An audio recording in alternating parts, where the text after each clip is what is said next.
It's an honor to be a recipient of the grant award. It shows that the school and leadership have faith and support in some of the initiatives and research that we're conducting over here in the Department of Health, Sport, and Exercise Science and among pre-health students in general. So our project is investigating the role of ChatGPT, which is a popular artificial intelligence platform that a lot of students do use both formally and informally on student learning outcomes, specifically with pre-health students, with the mindset that pre-health students are going to, with the intention, become future healthcare providers for various populations.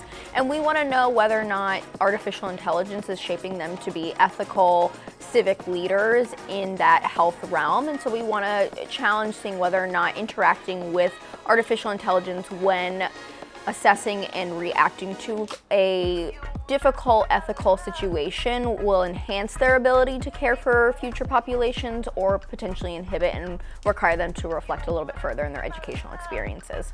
This is something that's going to be kicking off in the fall 2025 semester. I am working with two students that are interdisciplinary. So one is actually in our department and one is out of the School of Business. And then I have two external collaborators, one at the University of Florida and one at the University of Notre Dame, who will be working with us. As an educator, first and foremost, we realize that students are engaging with artificial intelligence.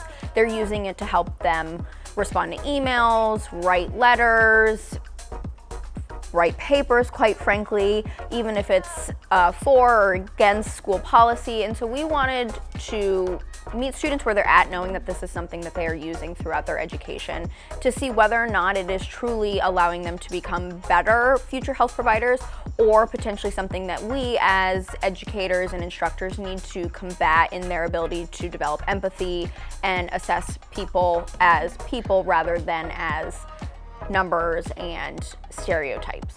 We're very excited to see what the results have to say and what the differences are between our groups. So we will have 3 different groups, some who don't get to use artificial at all, some that get to use artificial intelligence with engaging with it, saying we like or don't like how they're responding, and some that don't get to engage, so it's not learning from their input. And so just seeing the differences between the levels of engagement with artificial intelligence, I think, could be really informative for researchers, practicing health professionals, and instructors alike.